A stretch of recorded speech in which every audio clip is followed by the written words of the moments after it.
Hi, my name is Skipper Chong Warson, and I'm a design director in San Francisco.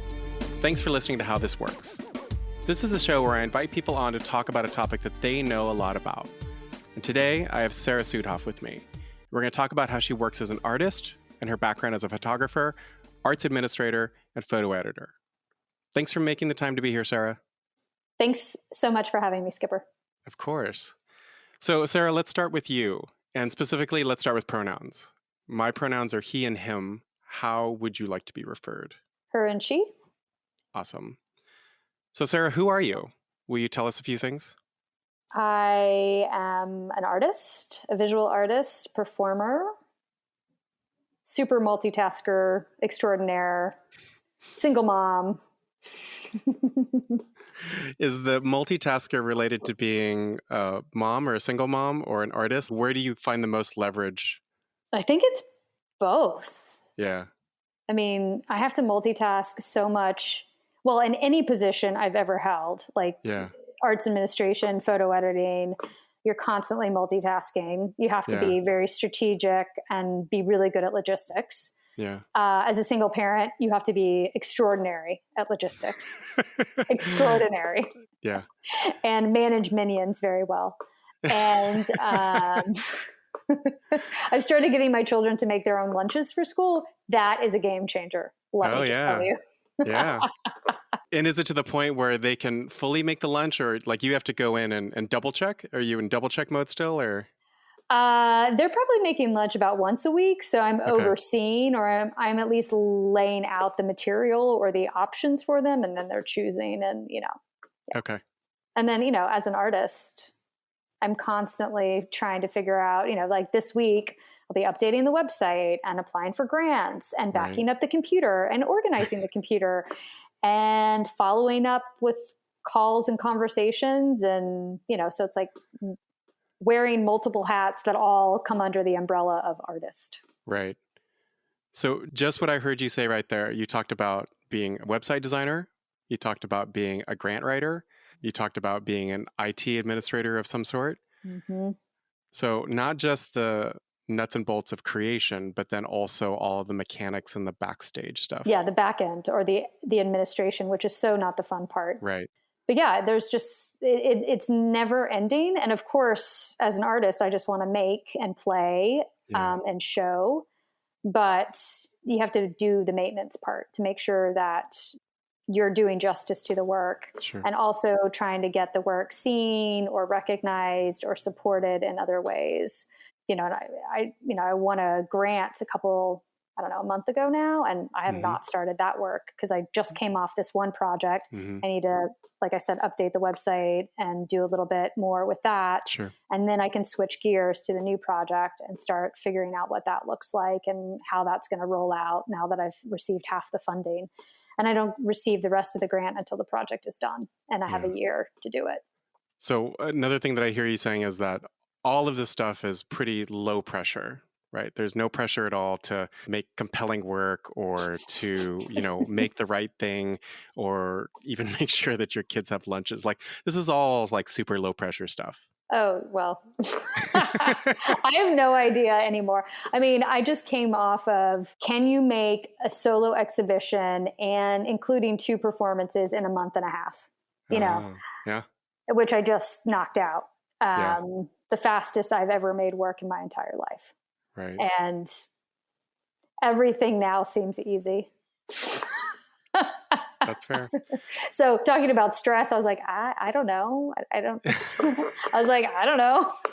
I'm always in a state of stress. Yeah. Have you just become numb to it at this point? I don't think numb, just you adapt. Yeah. I couldn't operate like that all the time. I knew it was, I knew the deadline was coming. I knew I needed to hit it. I wasn't sure how much material I would have made. I was happy with how much I made in such a short period of time and the response that it's already gotten. But I could not operate at that level full time. I'd be burnt out in 6 months. So I want to get back to the work that you just premiered. So we'll circle back to that in a little bit. But I want to finish the last of our standard intro questions. So Sarah, what's something that you feel comfortable sharing with us something that people might not guess about you? I would say most people don't know that I come from a military family, and both my grandfather and father were Navy pilots. My Mm. grandmother was a wave. My uncles were in the Navy, and my aunt was in the Air Force. What's And a wave? a wave was the first female recruits for the Navy. Oh, cool. So, Okay. can I list her actual jobs? No, Right. but they were called waves. So this would have Okay. been in the 40s, 30s, 40s, 40s, I guess. 40s. Yeah. I've lived all over the world. I was born in Hawaii, lived in the Philippines, lived in Florida, Okay. Pennsylvania, and Texas. Okay. And my cousin was lucky enough to be born in Spain. I was born in America. I'd Ah, love to have dual citizenship. But, moving all the time was very difficult as a child, but, sure. prepared me for the life, sort of primed me really well for the type of life I have. I'm constantly having to navigate, pivot. I'm almost a Mm. chameleon when I need to be. So I can Mm. blend into almost any situation pretty easily and adapt very quickly, depending on the type of surroundings or environment that I'm put myself into. And maybe in some ways that's, helped me or supported me in the types of art projects that I work on, because I can go into kind of any situation and, find my niche or find the right people that I need to talk to. Yeah. I've never lived any place long, at least growing up. Now I have, but growing Right. up, it was like 2 to 3 years. I was constantly moving. I actually really like to move. I'm in the Mm. process of moving now. You can see boxes behind me. Oh, I Um, wondered. Okay. yeah, there's boxes. But I really like to move, and for some strange reason. But it allows me, I think, to like cleanse my house and really only take. Reset. Yeah, it's like a reset. I really Yeah. enjoy doing that because I was sort of forced to do that as a Yeah. child. Yeah. But because of the military and because of moving all the time, I have no home. I have no childhood home. I've never had a Mm. childhood home. So when Mm. people talk about, oh, I grew up in this house or my childhood friends from elementary, I have no idea what they're talking about. I have no connection to that. Yeah. Is that a good or a bad thing? I don't know. My children don't have a childhood home. They've moved so much as well because I grew up moving. Yeah. My children have also grown up moving, Yeah. sometimes within the same city Sure. versus, from state to state or country to country. Yeah. But I do have places that I am drawn to. Tennessee, which my grandparents used to live in, and I visited all the time. And then Destin, Florida, Mm. which I still go back to all the time. Those are sort of my pseudo homes that I feel an affinity towards because I don't have a childhood home or a childhood neighborhood or Yeah. or even groups of friends from my childhood. I don't Yeah. know where those people are because I was always, leaving. But it was that experience of moving all the time and constantly relocating and having to assimilate into a new classroom or a new city so Mm-hmm. quickly that led me to photography Mm. because I asked my dad for a camera because I Yeah. wanted to record my environment. Okay. And by the time I got comfortable and settled into my environment, I was leaving and I had no Got it. record of it. Well, I mean, I had a record, but it was from my parents' perspective, not from mine. Yeah. Yeah. And so, I remember getting a camera in fifth grade so that I could document my life, so that I could remember it. Yeah. And I also remember about that same time that I shifted my personality. Mm. I was a very shy child, Okay. and I made a conscious decision not to be so shy so that I Interesting. could make more friends or make them more quickly and develop those relationships, because normally it would have taken me a year to feel comfortable and then I'd be gone and the Yeah. next year or the following year. Yeah. And so I remember consciously in fifth grade, asking for this camera and also telling myself that I needed to be, more open and more personable and be more of an Mm. extrovert instead of an introvert. It's not to Mm. say that I don't find myself shy in certain situations until I get Sure. comfortable, but I'm probably more extroverted than introverted now than I Got it. was as a child. Yeah. It's an interesting adaptation. And I don't know if I'm going to leave this piece in, but we are re-recording our conversation. Like we recorded a few weeks ago before you were going to open your show. However, we had some technical difficulties unbeknownst to me until I listened back to the recording. So we're recording again, and we're actually recording on a late Sunday night, your time, Texas. And what's interesting is that like the first time we talked, I don't remember hearing anyway about the getting a camera in 5th grade. The background that I remember from our previous conversation, and I think that this is in your website bio and some other things, is around how you started studying astronomy Mm-hmm. and then so start me in 5th grade when you first get that camera, and then track forward to making that decision in college to major in astronomy, and then how that ultimately manifested in you becoming a photographer. It sounds so crazy. I'm like, oh, that sounds really crazy. um, well, because my grandfather and father were these military pilots, Mm-hmm. it felt expected that I would join the military. Okay. And I didn't know if I wanted to join the military. If I did, would I be a pilot or would I do some other role? But the other thing that I had grown up with was living in Florida. I lived not far from Cape Canaveral. Okay. And I was lucky enough to be able to watch shuttle launches from the neighborhood cul-de-sac. Nice. And granted, they were in the distance, but I could still see them.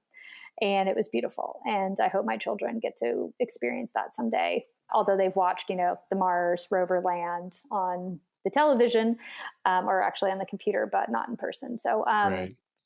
that was really influential and very special to me. And I think my grandfather and my father, grew up with a love of space, and that was instilled in me. And I remember in high school having space posters on the back of my bedroom door. I did not have, music posters and like whatever was, whoever, I don't even remember the bands going on at that time, but I had Right. space posters, right? I was that kid. I was the nerd, the jock and the nerd rolled into one somehow. Because I was, playing soccer on 2 different teams, and then Okay. and then also the high school team and the club team, and then this Okay. like science nerd. But I was taking the biology classes and the physics, and looking to pursue a degree in science, physics, specifically astronomy track driven. I wanted to work for NASA. I'd still work for NASA if they want to call me. A girlfriend of mine has been an artist in residence for them recently, and nice. I would. Maybe that's my end, that I Yeah. can still work for NASA. Nice. But I wasn't sure what I wanted to Do you do get for a them. flight patch for that? Is there Yeah, I don't know. I should ask her. Yeah. But yeah, she's been doing something on Moon Rocks, Erica Blumenfeld. Nice. And yeah, I'm kind of jealous of her. But anyway, love you, Erica. And all through high school was like, okay, am I going to do military? Am I going to do astronomy, science, something NASA related? I apply for college. I'm like top 10% of my class. I think I was like number 7, was able to get some scholarships because I'm half Cuban, and was going to go to school for astronomy in the Northeast. But unfortunately, blue collar family couldn't afford Vassar, even though I got a soccer scholarship to go study astronomy. But anyway, ended up going to UT, which also has an amazing astronomy program. And my first year at UT was on track to be an astronomy major. And somewhere along the line in that first year, as much as I enjoyed it, I wasn't sure that it would yield the position that I wanted. I didn't know at 19, if I'd gone to school in my 30s, I could have been like, oh yeah, I can do this. I can work for NASA. Yeah. But at 19, it seemed so daunting. And I don't know if I made the right decision. Maybe I made the right decision, but I started to consider, would I be good enough to work for NASA? And if I wasn't good enough, which was a high probability, because they only take so many people, where would I end up, and would I be happy? Right. So these were all questions I was having at 19. Yeah. Those are big questions for a 19-year-old. Yeah, and just thinking about those are big questions for a 20 and a 39-year-old. Yeah. But I've often thought about had I gone to school later, had I taken a year off or 2 years off and traveled the world, would I have made a different decision in the moment? And it's not that I regret the decision to switch gears, but I think a lot of it was based on age. Yeah. And I was so young, trying to make these really, really difficult decisions in a very difficult track and major at UT. Sure. And UT being the University of Texas at Austin. Yep. And so after my freshman year, I switched gears, and the only other thing that I had been interested in besides science and space was photography. Okay. And I had never taken a photography class. I did not do yearbook or newspaper, anything like that, like most people had if they were interested in that career path. Yeah. And I happened to meet with the head of the communications department at UT and was welcomed with open arms, Rick Williams. He was fantastic mentor to me, and found a home and found a voice, and found that I could take all that curiosity and all that drive and that passion for not only science, but for the world around me, and funnel it through a camera. That's good. Thank you for walking us through that. And I think if it's still edited in, that notion that you said was like, doesn't it sound crazy just on the, just a couple of steps? But I think when people start breaking down certain parts of their life and you hear the top level, here are the 3-4 steps. But then when you start to hear what you, for instance, went through to make those decisions, and like you said, at 19, you may have made another decision, if you were able to go back and sort of like take another timeline. But I think it absolutely makes sense. Yeah. So you graduated, did you graduate with a degree in astronomy, or did you end up with a photography degree? A photography degree, a bachelor of journalism with a concentration in photography. So then what happens next as a photographer? Well, at UT, I was lucky enough to work for the Daily Texan, and I did every job. Which is the school newspaper. The school newspaper, fantastic school newspaper, and did every job possible, from obviously being a photographer to a photo editor to a layout designer. Really enjoyed that experience. Wouldn't trade that for anything. And then I was also interning for an old company called Citysearch while I was in my last year of undergrad. And I can't recommend interning more to anybody. It's such a great way to get your feet wet and to really know if you want to pursue that career or pursue that particular business, whatever it might be. And I was offered a job straight out of college to open Citysearch in Houston. So I ran the photo department in Houston at 21. And at 22, I was offered to run the New York office. Cool. And was moved to New York by Citysearch, and really was ecstatic about that opportunity. And it's what landed me in New York. And then I transitioned from Citysearch. There were some changes in the company, and I wanted to be part of something that was more journalistically driven and hard news instead of more editorial at that point. And luckily, the website had an opening, and I applied, and I think went through 3 interviews. And Rick Stingle was the editor of the website, and then left Time and then came back to run the magazine. So he was my former boss, but had a fantastic time working there and really loved it and learned so much about journalism and photography and stories and reporting. And it was one of the best jobs I've ever had. I really, really enjoyed it. And, that was 22 to 24. So you're working at Time magazine in their digital department as well as their print manifestation?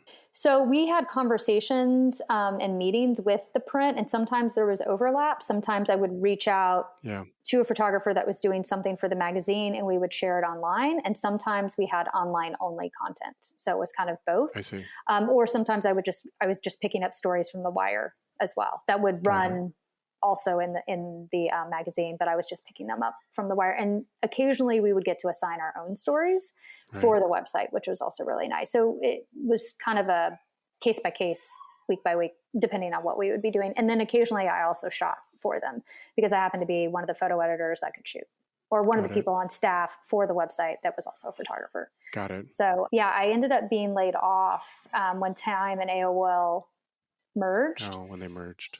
Years ago, so long ago. And I ended up getting an amazing severance package and went backpacking through Europe for 4 months by myself, which was also an amazing experience. Yeah. And then I came back to freelance for them. And then I ended up working at Time, People, and Entertainment Weekly because I was already embedded in the system and I knew how all the back end worked. So I could work very easily at any of the publications that were under the Time Inc. label. And then you go and get your M.F.A, right? During that time, as much as I loved photo editing and meeting photographers, I really missed being a photographer, because when I started working for Citysearch, yes, I was shooting, but I was more managing other photographers. I was a photo director. Got it. And then at Time, I was a photo editor and occasionally shooting, and really missed being in the field, so to speak. Yeah. So I started assisting 2 editorial photographers in New York, one that was primarily studio-based and one that was location-based. And they both encouraged me to work on a project, my own project, that then I could shop around to other magazines. So I did this project called Sorority Rush, which I documented the sorority rush at the University of Texas for 2 years in a row. And I focused on the Delta Gamma sorority.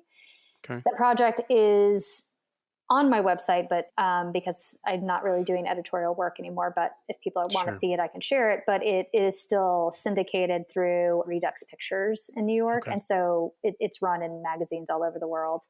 And that's been fun. That's been, interesting to see that project be both an editorial project, but also be featured in galleries as well. So it was like this first project that sort of had legs in both worlds. And then after assisting for a couple of years, I realized that I wanted to go back to school. And and I was already living in New York and had a plethora of options to choose from.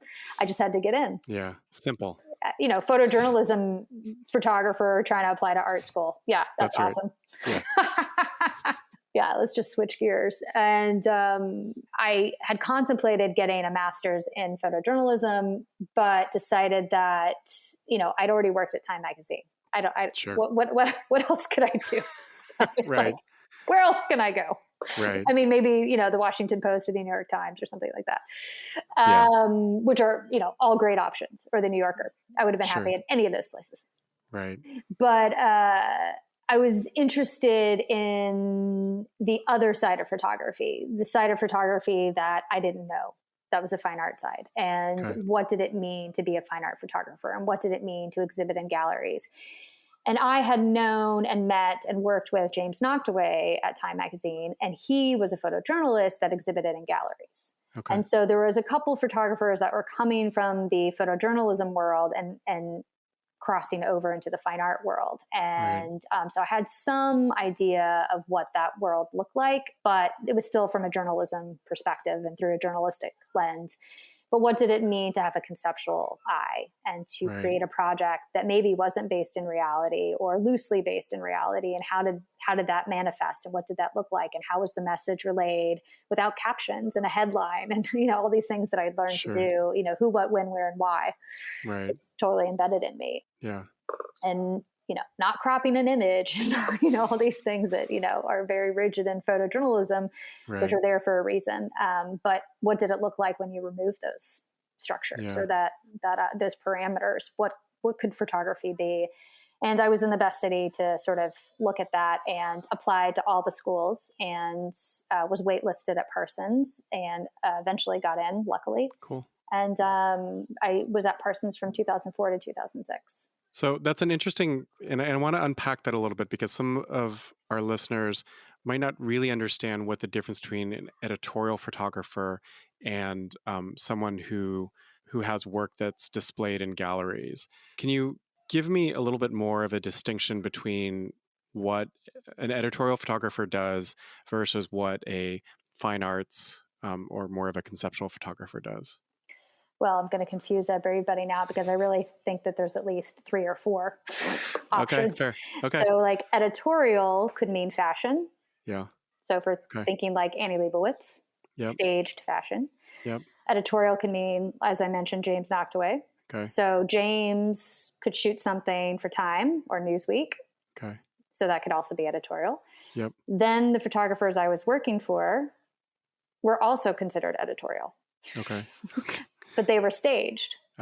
So journalism Can you give me an example of what kinds of work they did? So Andrew Hetherington is an Irish photographer who was based in New York, but is now based in Atlanta. And we would do portraits of musicians. We would do portraits of people for Esquire, Men's Health, often someone of notoriety, an author, someone famous, doing some sort of mainly portrait photography. I remember I got to go, I can't remember the congressman's name, but I got to meet Richard Gere and Bono at the same party.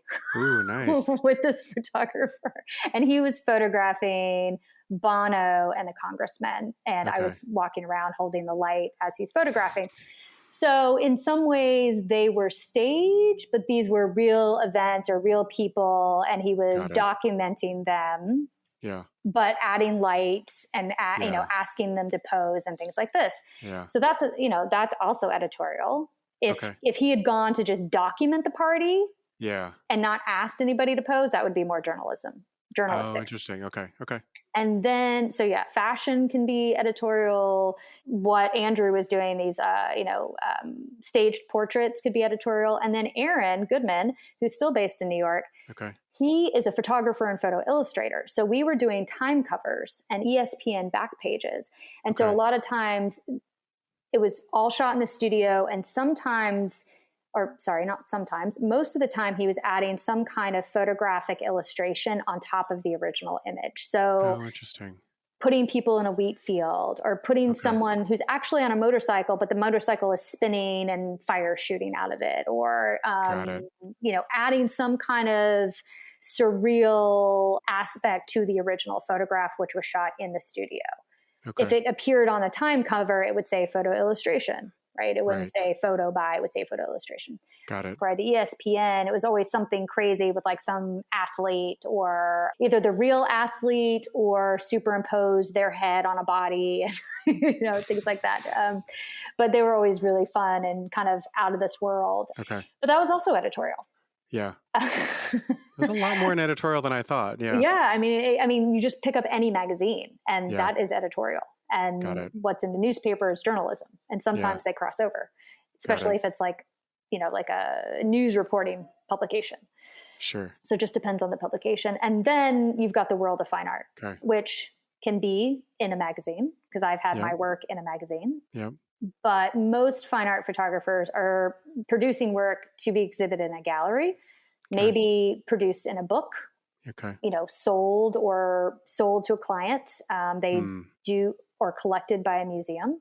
Mm-hmm. And it's not to say that the worlds don't commingle and cross-pollinate. They do all the time. Just like in the art world, everything is yes, you may be a photographer, but yes, you do performance and video, or maybe you were a sculptor, but now you do fiber.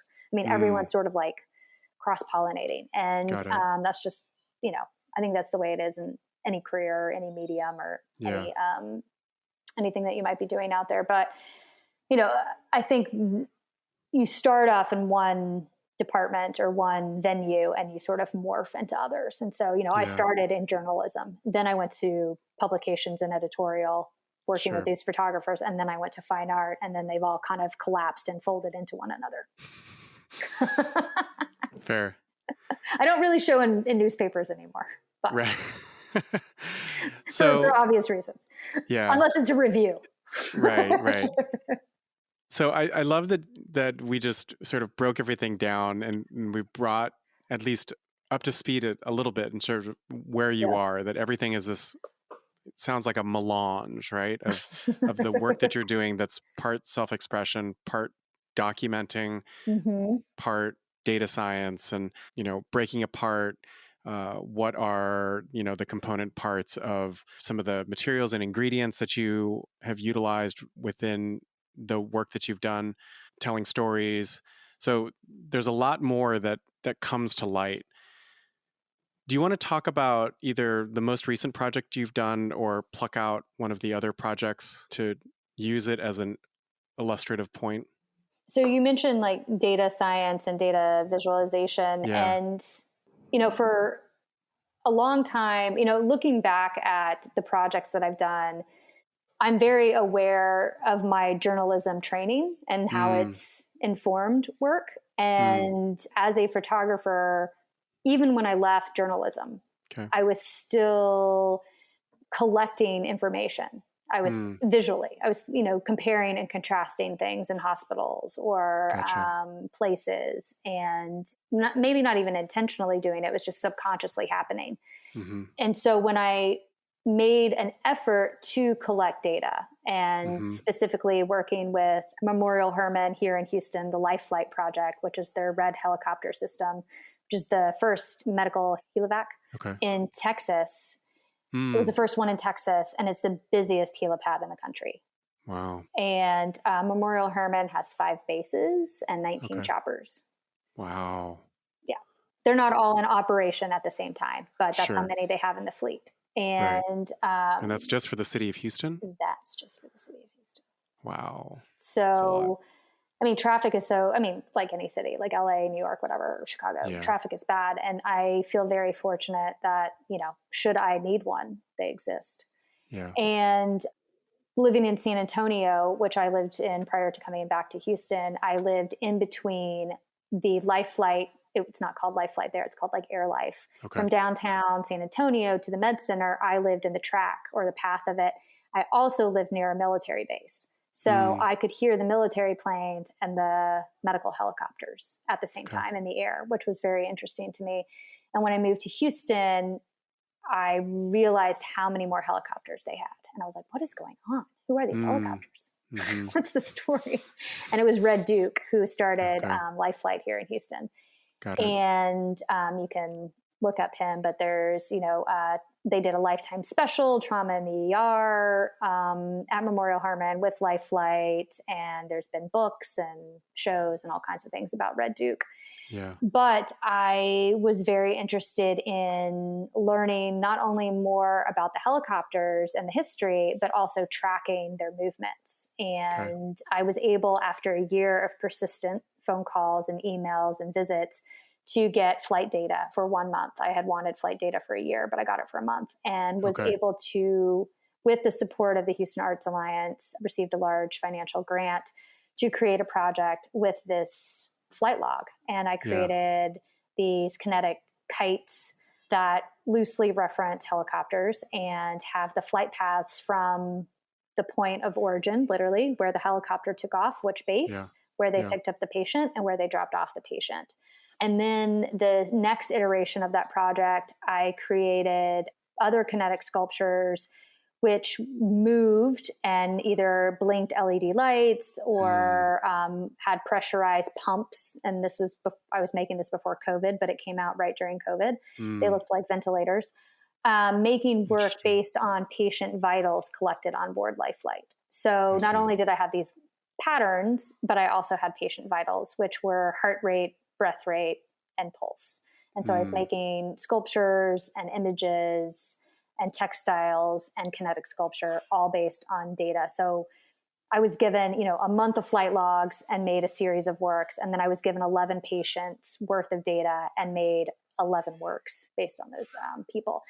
And originally there was no photography in this project whatsoever. I stripped all color out of the project. All my projects prior to this had been very photography or video based, had been very saturated in color, reds, purples, pinks, things like that. And much more visceral. And I knew that I wanted to challenge myself to make a shift in my career and in the work, the way that I was working and what the work looked like. And so I had stripped also photography out. For the first time I exhibited this work, and I remember at the opening, people were like, "Is this you? There's no photography." And I was like, "Yeah, isn't it great? There's no photography." But I also missed the photography. But I had to figure out, how do I talk about something that's so visceral and not just photograph a red helicopter or not photograph a patient? What does that look like? Because as a documentary photographer or journalistic photographer, that's what you would do. But how do I not do that? And still tell a story and still honor the people that are in flight, both the pilot and nurse and tech, and also the patient in their care? How do I tell this really profound story, documenting it? And so I finally figured out a way, which was I did these self-portraits with textiles that were made based on patient data, and I wore them. And so I incorporated the patient experience, but I was the body. Got it. And this is your piece called Point of Origin. You said the name Yeah, before. the entire project is called Point of Origin, and those Yeah. specific self-portraits are recorded breath and recorded beats. Mm-hmm. It's really interesting. When I went into it on your website, and you've written up a great blurb, but just having you walk through it and detail that piece of, when people showed up and they were looking at the exhibit, and their question to you was, well, where's the photographer? Is this you? Am I in the right place? And you're like, well, yeah, it is me. Isn't it great? I didn't use photography. How did that feel? Did that feel hard for you to not flex that muscle that you had? Yeah, it was extremely challenging. I mean, I'd been making images for, I don't know what it was at that point, 15 years. Yeah. Yeah. Long time. And I'd been making projects within a medical vein for many years, and it had Sure. been primarily photography based. So what happens when you strip all that away? And can you still be successful as an artist? So it was almost, like I said before, a challenge or a test to myself. Yeah. Can I be an artist that doesn't use photography? Right. Part of me just needed a break. I had been doing two-dimensional work for so long. It felt repetitive to me, and I didn't want to be repetitive anymore or feel repetitive or boring. And so for me, I really needed to take a break from that and work in other mediums and figure out, how do I take an idea, distill it down, and communicate it to an audience that may have no idea what they're looking at, right.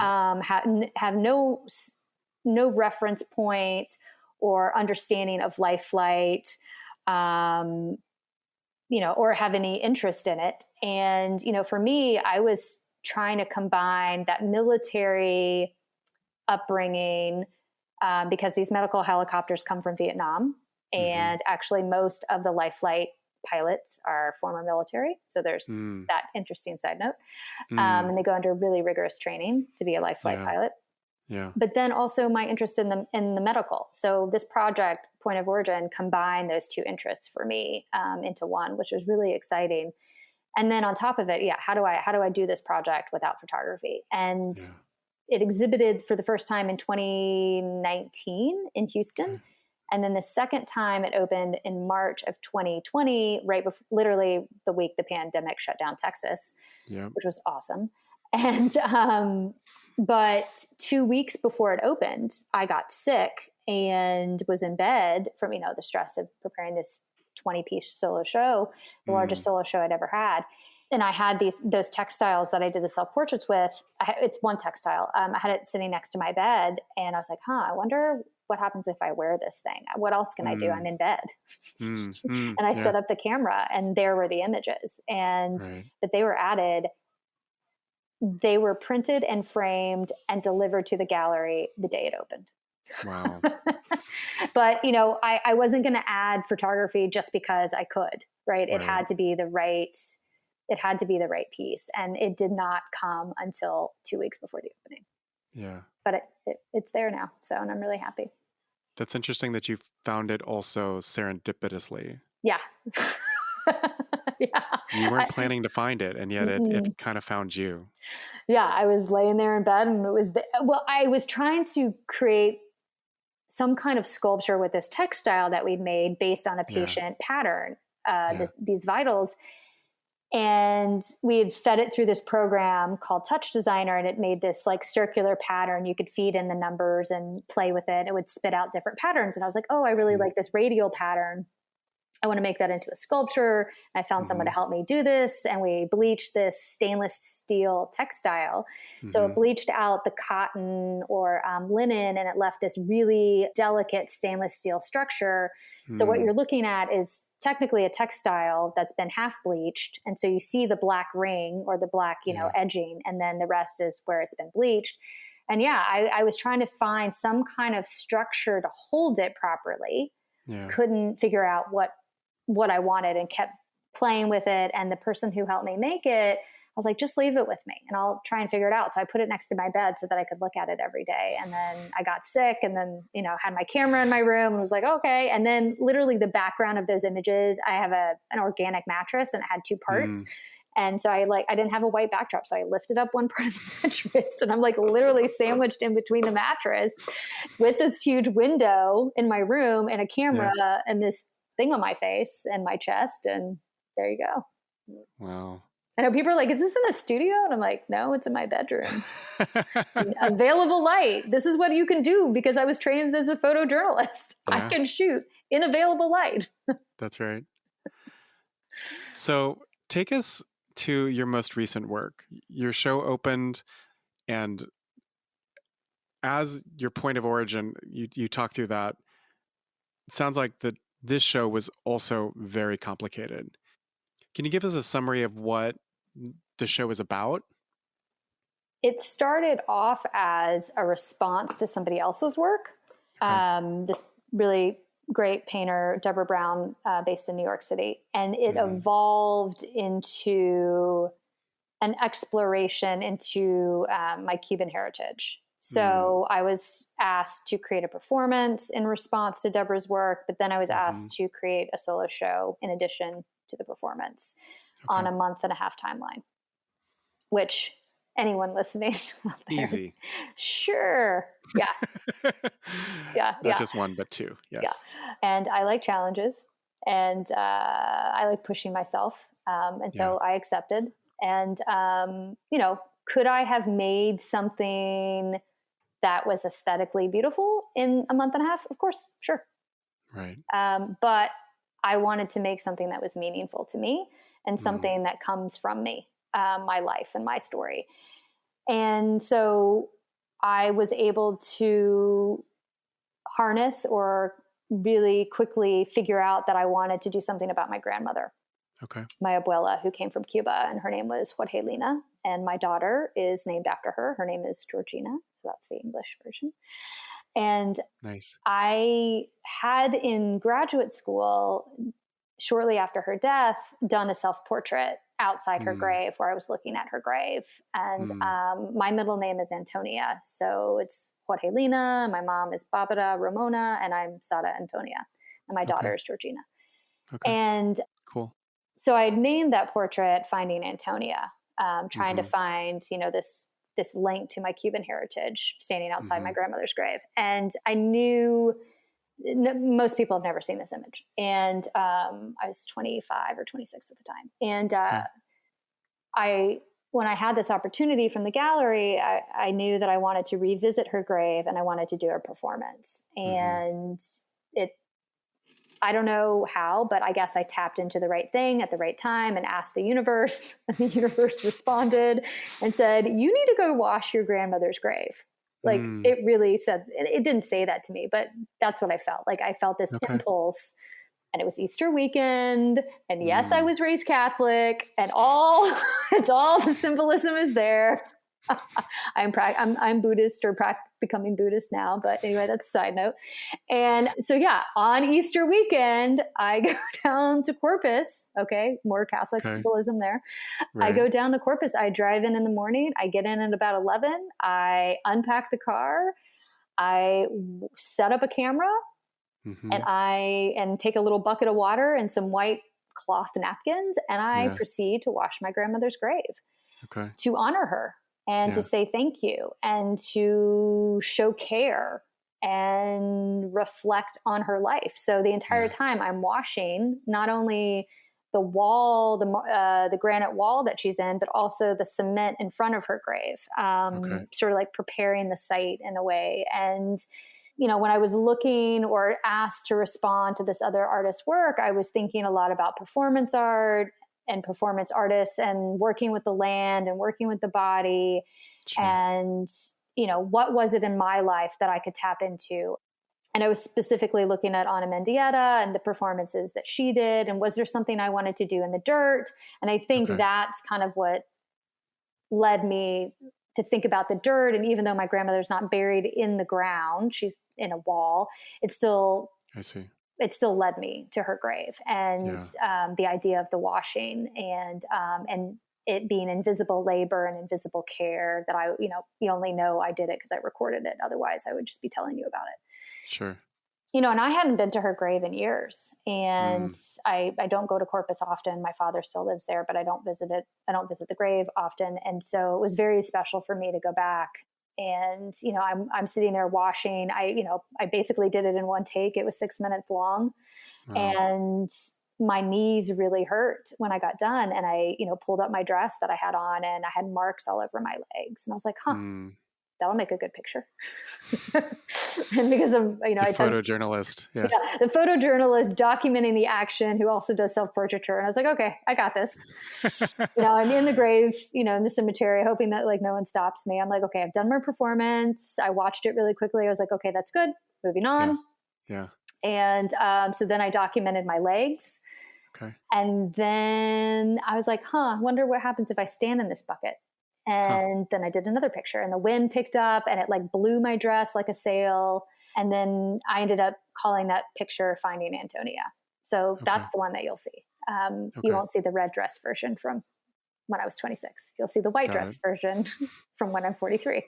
And, but I was thinking about, yes, the washing, was this to honor her, but then this portrait of my legs and the portrait of me standing in the bucket, I was really contemplating or trying to embody what it must have been like for her to come from Cuba to America. And she actually first came over on a plane with my mother, and then was abandoned by my grandfather in Chicago. And so my grandmother, as a single mother, has to travel, ends up working in Chicago for a while, saves enough money, goes back to Key West, eventually goes back to Cuba, then comes back to the United States, back to Key West, and back and forth. And then in the 80s, she also went to Cuba and rescued family members during the Mariel boat lift. And so for me, this performance at the grave was not only, like I said, to honor her and to reflect on her life, but also to just take time to think about how hard that must have been to travel back and forth in the 50s and early 60s as a single woman with a child. And how scary that must have been, and how challenging that must have been, but also how brave that she was. And then to go back to this country you've left to rescue your family. She didn't have to do that. She chose to do that. No. There's a lot there. So most of the work is coming from this, performance at the grave, which I videotaped or shot myself, and then it did these 2 images of myself. And then I also photographed the napkins or towels in the water after I washed, because the water got dirty. And I also created these ceramic vessel, plate, bowl things that are very simple in design. I've never made anything in clay, but I had a friend help me and rolled out the clay in very uneven patterns. That's okay. And I impressed into them the napkins. So the folding and the texture is embedded into these vessels. And those were fired. My friend fired them for me. So that exists. And then the live performance could have been a remake of the grave washing, but I wanted to do something different because, that's who I am. Why not just add one more challenge to myself on a very, escalated timeline? So the grave piece, so you split it up into 2 sections, right? One's called water and one's called rope. Yes. So el recuerdo, which means the memory. Okay. The grave is the water. The self-portrait, one is called Finding Antonia and one is called Bearing. And then the ceramic pieces are called Inherited Memories. Okay. Because they're, embedded with these textures. And the El Recuerdo rope is the live performance that I did. And originally it was also going to have some kind of water element to it. Okay. I was going to have water poured on me or dirt poured on me. I knew I wanted to be suspended from the ceiling because the gallery had this amazing, it's this old building that's been redone, but it had this amazing I-beam in it. Yeah. And I thought, oh, how wonderful is that? And I've never suspended in an art gallery space before. And I was thinking Had you suspended before at all? Yeah, I had suspended before, but only very limited and, kind of in a smaller setting. And definitely not for like a live performance or an art piece or anything like that. And so I had some knowledge, but nothing to where I have now. And again, that was all fast tracked as well. Sure. There's so much. I want to do the piece again, but there's a huge learning curve. And now I need to know even more because I want to do it again, and I want to do it even longer and have more knowledge going into it. And I'll get into that in a second. Yep. Thinking about, these paintings and these women traveling in canoes and these solo travelers, that also is what kind of led me to go down this path with my grandmother, thinking about her being this solo traveler. But, I was thinking about having some kind of water element to reference the lake or waterway that they were on, or the boat. And that just became very challenging logistically. In a short period of time, and trying to bring it into the gallery and not being able to bring it into the gallery till a few days before the opening. And so I ended up taking out the water, which freed me up to bring in more rope. And the rope, instead of me just suspending from one point, I had extra rope, which I ended up moving with my body. So as I swing in space, I was able to move the rope with me, pulling and tugging on it. And I was able to spin and knot the rope or twist the rope. And I could also come up out of suspension and untangle rope. And so it was this dance with the rope. And I wanted to be the vessel, and I also wanted to be the sailor or the traveler at the same time. So I was wanting to embody both perspectives. And then during the performance, I basically repeated very simple gestures over and over again. So swinging from one side to the other, rotating and twisting, dragging my feet, extending, my arms or my legs as if I was floating or dancing in midair. And I would kind of rotate over as much as I could. But the rope, I wanted to serve both as a support and restriction. So, my movements were restricted because of where the rope was on my body. I didn't have like full rotation. I couldn't move completely because of my body, my body weight and how the harnesses were attached to me and supporting me. Sure. But in that piece, I was thinking about, yes, the boat, the vessel, my grandmother traveling from Cuba to America, and what that must have been like on each journey, because not every journey would have been the same. And thinking about ties to the past, ties to the present, ties to the future. And then, the meaning of the rope, is the rope freedom? Yeah. Or is it, tying me, to, a history that I no longer want to be part of? Or that my grandmother wanted to be part of. And it was interesting that during the performance, I spoke to a few people afterwards, and I had 3 rings. So I was suspended from the center ring, and there was these 2 outer rings with rope hanging from them that wasn't tied to anything. It was just looped through. So it could potentially just fall out.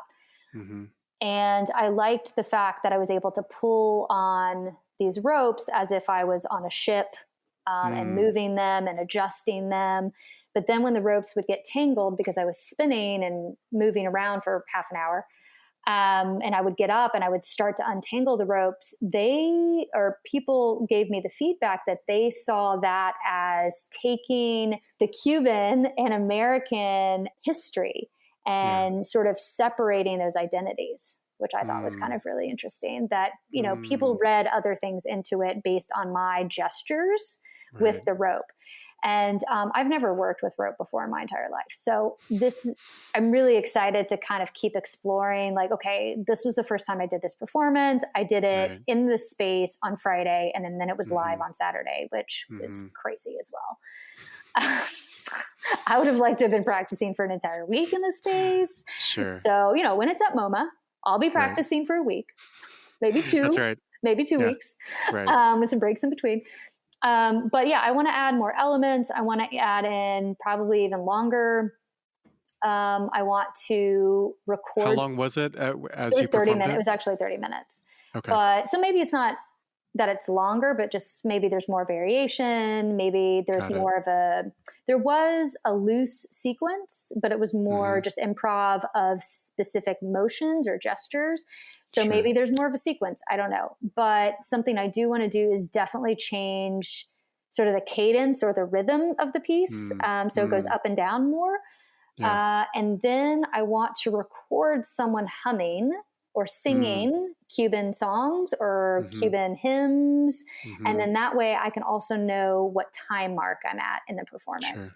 Sure. So these are all things that, almost choreography. Yeah. So like a loose choreography, but not choreography because it's not a dance and it's not theater. It is live performance. So it can be messed up and it's not supposed to be perfect. And, something that came about was Friday's performance or rehearsal went spectacular and it was recorded and it was great. And I was really happy with it. And Saturday, we shifted a few things and it wasn't the same for me. And not that anybody else knew this, but I knew it. And I realized how important it is for me to have a very specific feeling during the performance for me as the artist. So that I can express or share with the audience an authentic emotion. And so there were certain things that were not happening for me on Saturday during the live piece. And I wasn't going to fake it. So, I was frustrated and the audience saw that I was frustrated. They didn't see the other emotions that I wanted them to see, like exhaustion and pain. I was tied a little bit differently. And so I wasn't quite so restricted. I wasn't so uncomfortable as I was on Friday. And in this, it's not that it didn't go well. It just went differently, but how important it is for me in recent performances that I've done, such as 60 Pounds of Pressure and Will You Hug Me Forever, how important it is that I, as the performer, has a very visceral response to the performance so that you, as the audience, see what's happening to me. You see me crying, you see me struggling, you see me sweating, you see me exhausted. Those are all real emotions. That's where I am in real time. And it's not anything faked or acted or anything like that. And so I don't know when I'll get to do this piece again, but I'm looking forward to developing it more and just seeing where it goes from here because, it was created like 3 weeks ago. So, and then I had to perform it. Right. Created, manifested, and then go. That's right. That's right. Yeah. Like I used to be a dancer and I want to take more dance classes and I had started Pilates to get more in shape and stretched out. And, I relied very heavily on these riggers, these shibari riggers that I know. And now I know that I need to learn how to tie some on my own because in the performance, I was too low to the ground. Okay. And I kept hitting my feet. And had I known how to tie myself or adjust the tie, I could have fixed it on myself, which I also think is kind of interesting because like on a ship or on a boat, you're constantly like pivoting and navigating what's happening. You're adjusting to the situation or the environment or the weather or, whatever, is happening. And I kind of like the idea that, I could have stopped and fixed it. Or in future performances, I could adjust it to be more intense or less intense, or I can, switch things up if I have that knowledge. And so that's something else that I need to look into is getting classes so that I can, do that in the future is adjust the ropes myself. Yeah. And the notion of doing any sort of suspension work, and this is not work that I've ever done. I know people who have, but that's also not something to be taken lightly as well, right? That takes a certain amount of familiarity and training and, how to balance your body because when it's one thing to be comfortable in your body, whether it's through, like you said, doing Pilates or dance classes or yoga or other balancing work, but then it's another thing altogether to perform and be suspended from the ceiling via rope. Yeah. I don't think I'll ever be at the level to do the ties from the ceiling. I have a great friend who was doing that for me and she's trained, taking classes and now is an instructor. So this is her expertise. Got it. But she did teach me enough to be able to, make sure I clamped in right. Got it. So if you're a climber, similar things like carabiners and making sure the carabiners were this way versus that way and things like that. But there are people who self-suspend or self-tie, and I don't know that I'll be at that level. I mean, maybe, who knows, maybe my interest will go that far and extend beyond what I need to know. Yeah. But yes, it's a process. You have to be very careful. The original on Friday, when we first set it up, I had wanted it to just be jute rope everywhere over the I-beam, including over the I-beam. Right. And we were concerned that the I-beam may be sharp and could snap the rope. And so I started to swing and I could hear it creaking, and I stopped. And then they went up on a ladder and they're like, it's starting to fray the rope. And so we had to put in a climbing rope, a climbing sling over the I-beam, and then attach the swivel. There was a swivel to a carabiner to rope and things like that. So it didn't have the aesthetic look I wanted, but it was safe. It was safe. It was more safe. Yeah, I would have liked it just to been rope, but I could hear it like creaking. It made a really nice sound, but I was like, I'm going to land on the floor soon. Would not have lasted for 30 minutes. Yeah, no, definitely wouldn't have lasted for 30 minutes. Even though it was only like a foot off the ground or 2 feet off the ground, I still didn't want to smash my head on a concrete floor. Totally. So 2 things I want to pull out of just the 2 works that we've really dived into, and you've mentioned some of your other ones and they're all available on your website, but this idea of in your work, you're very collaborative in the way that you approach it, right? You talked about working with someone who has worked with ceramics, someone who's worked with rope, someone who can 3D print something for you. So it's not as though you're doing all of this work yourself, even if a lot of the concepting and the inspiration comes from you. There's a lot of collaboration, but then there's also a lot of, I would say, cross-functional work that you're doing as well, because you're not functioning anymore strictly as a photographer, right? That's not, even though there are parts of your work that still come through the lens of a camera, you're delving into all of these other areas as well. So I wonder, in thinking about your work, is this a direction that you're going to continue moving in? I would say since 2012, when I had my first child, I have started to collaborate more and more with artists. Because my training is in photography only, both undergraduate and graduate. It's not to say that I can't learn things, but my wheelhouse is smaller than I'd like. My eyes are wider than what I can do. Nice. And also opportunities present themselves faster than I can learn the technology. For example, the installation I did at the Children's Museum last year, which was this huge 18-foot LED interactive light installation. That was 2 months. That's all I was given. 2 months to create it, prototype it, install it, test it, and then it was go time. So I'm not going to learn that programming in a year. Maybe 2 years, maybe 3 years. Who's to say? So I had to hire an expert who is, what they do day in and day out. So, whether it's someone firing ceramics for me, like I said, I did roll out the clay, and you can tell because it's not properly shaped, but that's, like I said, that's okay. Right. Or working with a programmer or working with a textile artist to help me weave material, because I don't own a loom. I've never worked on a loom.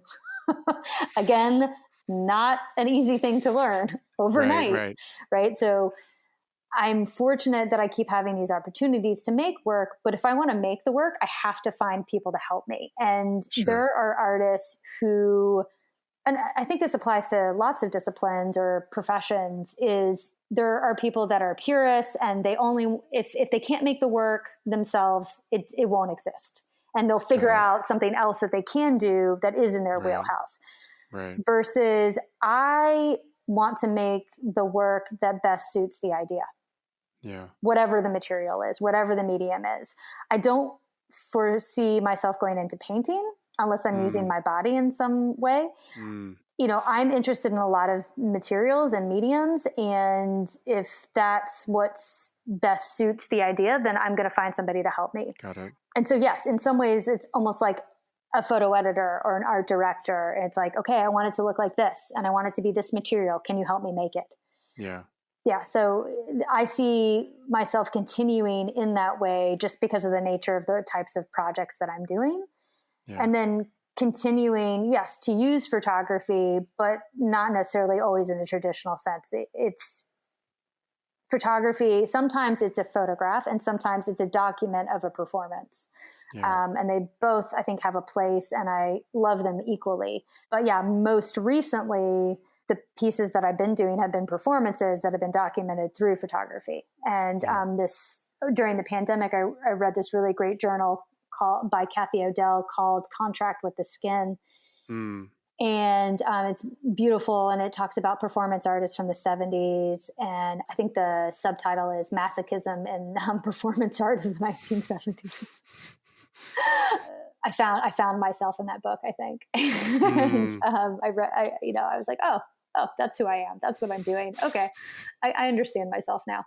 But it talks in there a lot about the photograph as the record of the here and now and the then and there, and the audience's relationship to the performer and the audience's relationship to the image or the artifact of a performance, and how certain performances only exist now as a photograph, not even a video. Some exist as both, depending on if the artist is gone or no longer performing, or what have you. But I think that that's really interesting, how photography is serving that purpose. It's like bridging the gap, or is it giving you a completely different perspective of an event? Yeah. So I'm interested in exploring where that goes as well. One other thing that I wanted to pull out of something that you'd said previously is the idea of, as an artist, as a creative person in the world, you also wear the hat of sometimes being a grant writer. And so you're having to go out and look for funding. What are things that you can do in order to continue to make the work at a high enough level that it satisfies the thing that you're trying to make, but then also is compelling for other people to come and see and experience? And I think one of the things, Sarah, in our previous conversations, is this idea of how much being an artist is also sometimes being an independent business owner in a way. When you have to go and you have to research something, when you have to hire the programmer for the project that you mentioned, the reading brain, that's not something that you might be able to get someone to give you a break or something, but you're paying someone for their work to do this for you. Same thing with, some of the other people that you've talked about. Can you unpack that a little bit in terms of go behind the scenes for the audience and talk a little bit about that administrator hat that you wear for your own work? Sure. I had mentioned earlier the Point of Origin project. I received 2 grants from the Houston Arts Alliance. That's great. I think the first one was $10,000 and the second one was $2,500 or $5,000 just for that project. Okay. So that required me not only, researching the grant, writing the application, and then following up with not only the work, but also the grant report. Sure. So yes, you have to make the work, you have to document the work, and then you have to, submit where all the expenses went, who you paid, how you paid, things like that. So, there definitely is, a beginning, middle, and end to that process. And a lot of the work I make now is grant funded. I can make some projects on my own without funding. For example, like the 60 Pounds of Pressure, that video and those images, as well as Will You Hug Me Forever, I shot those at home with what I had during the pandemic. No one was leaving. I used lights and backdrop material with what I had. I had just enough white backdrop material to do those portraits again in my room. And the same white paper I laid on for the bricks is the same white paper I used because I wasn't going to the photo store to get new white paper. Sure. A lot of times, like I just received funding for a new project called Labor Pains. Again, through the Houston Arts Alliance. And I have not started on that project yet, but that is to explore homeschooling during the pandemic. And so that project will be performance, photography, installation, sculpture, sound, that I'll be creating over the next year. There'll also be some community components, including interviews with other mothers, as well as a photographic archive collected from the community. And that again is funded, and I was waiting for the money before I started the project. And then like the reading brain that you mentioned earlier, which was very expensive, I was lucky enough to be awarded an artist in residency at the Museum last year in 2020, and they provided funding to make the piece. Got it. That is the only way that got done. Otherwise, there would have been no way to make it.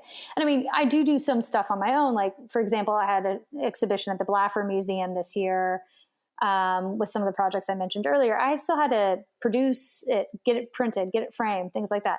That costs several $1,000s. Right. And then the show that I just opened a week and a half ago, I still had to produce it and pay for it. Right. There was no funding for that. So that, that show I tried to make as cheaply as possible. So I did a lot. And if I can barter with somebody, I will barter. Like I bartered Pilates classes. I bartered the firing of my clay pieces.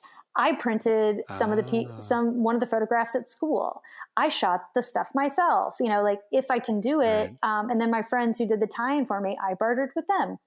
Yeah. Because I needed to make it on a budget because there wasn't time to get funding. Yeah.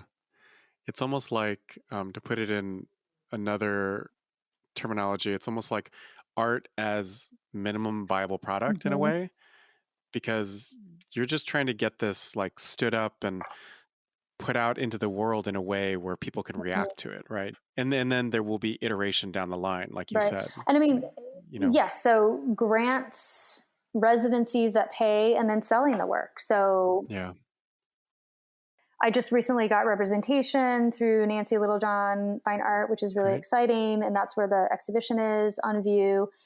So I'm hoping that with her support and the gallery behind me, that I will start moving some of my pieces, get them out of my closet. And, but what that means is that's not only livelihood for me, but that means I get to make more work, which is really exciting. So, you can support an artist, support an artist. I'm always happy to trade. I'm happy to barter, and I'm really grateful to sell. Nice. So, Sarah, we've talked about a lot of stuff, and we're also over time. And I know it's after 10:30 for you. Yeah. So, is there something you want to talk about that we haven't gotten into yet? What did I say last time? I don't remember. Honestly, I don't. It wasn't profound, obviously. Well, I think we had an sort of an offhanded conversation about how just art is hard. Yeah, I think I talked about art is hard. Yeah. Art is hard. And I think there you go. Done. The end. Don't become an artist. That's actually a good. Is that something that I find as a parent now? I have all sorts of mixed aspirations for my daughter. What if one of your kids comes to you one day and says, I want to be an artist, or I want to be like? What is your response to them? Well, my daughter, I mean, she says she wants to be a lot of things, but at one point she said, I want to be a photographer. That's great. Yeah. You can be lucrative. Yeah. I just chose not necessarily the most lucrative path. I was on a lucrative path and then I changed. Right. I would say if they wanted to be an artist, not that I wouldn't encourage it, but I would make sure that they've got a plan B. Yeah. In case the art track either isn't successful for them and where they want to go, not necessarily if they don't make money, just if it isn't successful for them.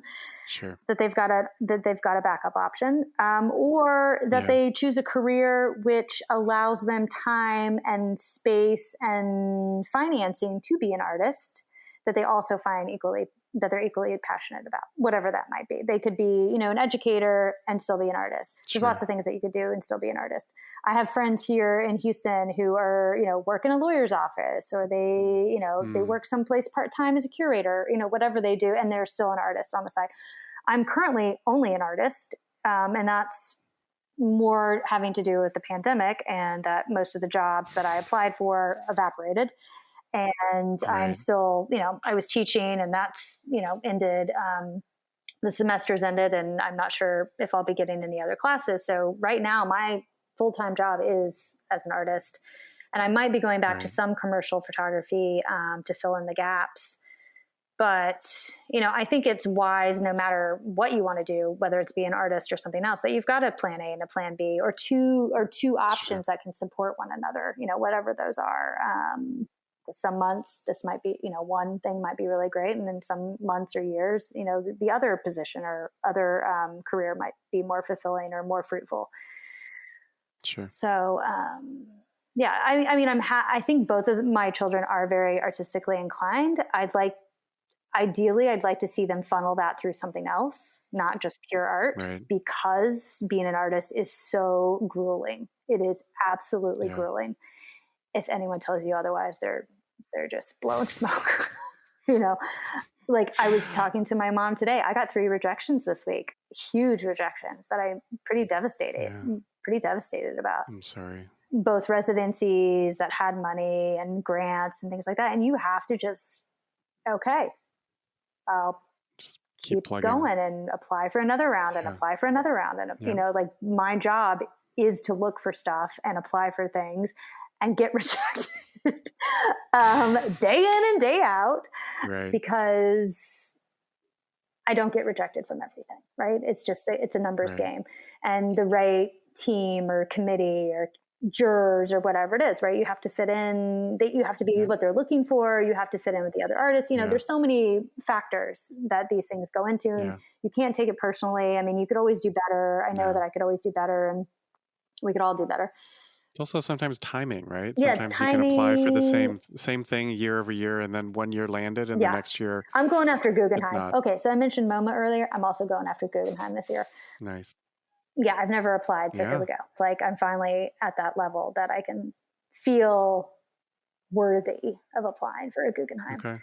And then, you know, I've applied for these other really big grants, and if I were to get them, that would be my salary for the next year or 2.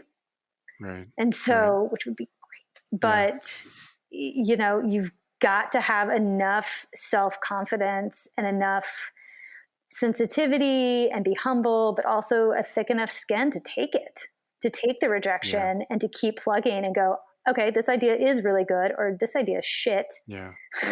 Right. And next, or maybe it's really a good idea, but I just didn't write about it well, or, you know, there's so many factors. And, you know, one of the rejections I got gave me some really great feedback on that application, and which I really appreciated the feedback. And so next time I apply for that grant, I will, you know, change things up.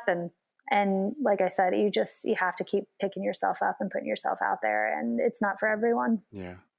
So, Sarah, we're coming to the end of our time that we've scheduled to talk. And so I want to ask some of the wrap-up questions that we ask everyone who comes on the show.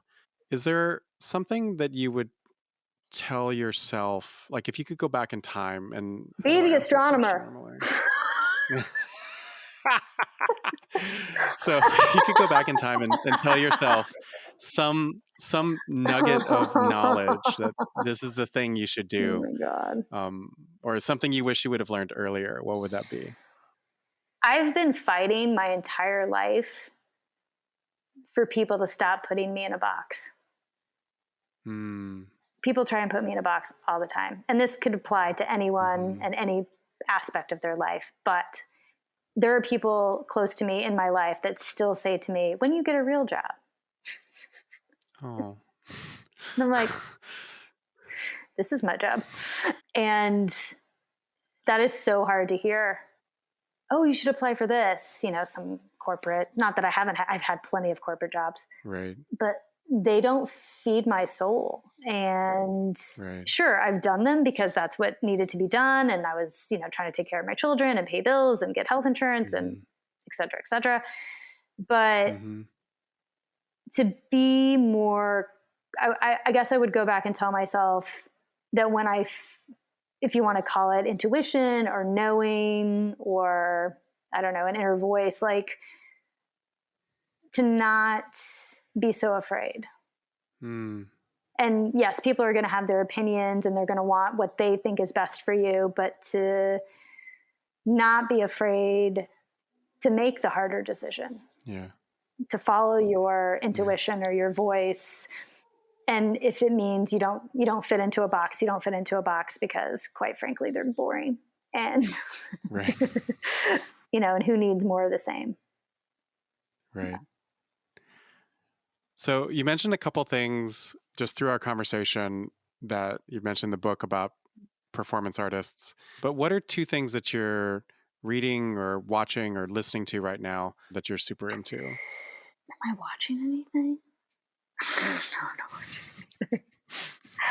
I'm really into meditation right now. So I don't do it every day like I should, but I'm really inspired by Dr. Joe Dispenza and his meditations. And I have friends that have met him and gone to his sessions and retreats. And so I'm really interested in what he's doing. And a lot of the podcasts.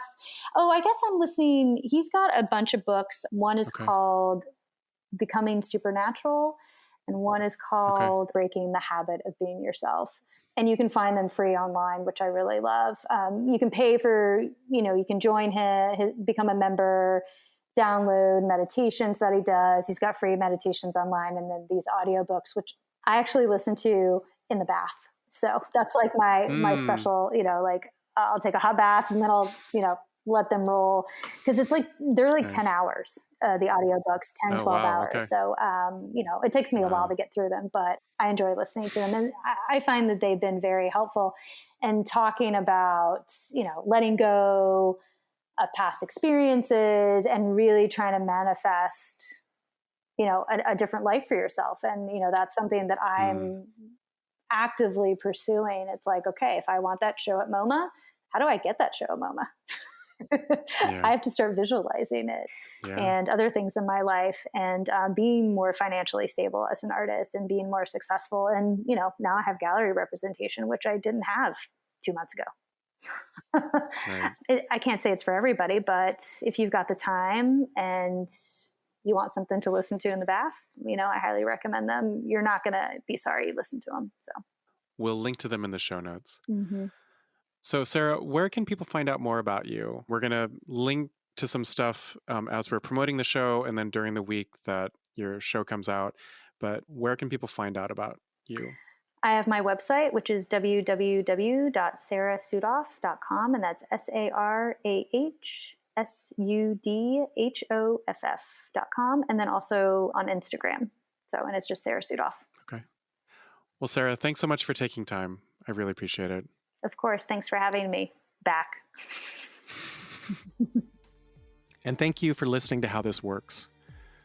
Please follow or subscribe and leave us a review wherever you get your podcasts. This is the first season of our show, and it would mean so much if you could just tell one other person about it and why they should listen. You can find How This Works online at howthisworks.show. It's 3 words, no dashes. Again, that's howthisworks.show.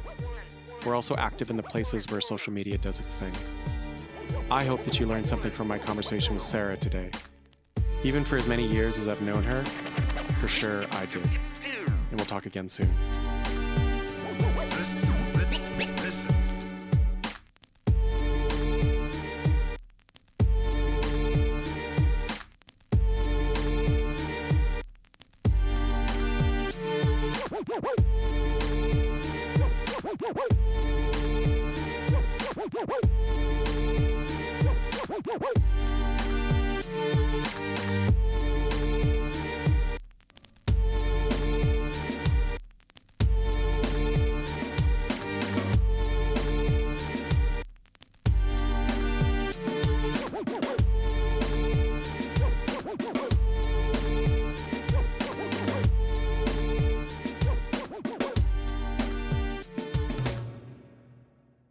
Even though there are parts of your work that still come through the lens of a camera, you're delving into all of these other areas as well. What's the question? Just to talk about that. Yeah, that's I was like, what's the question? so pulling those. Yep. Yeah, you're right. There's no. I was like, what's the question? Yep. So I wonder,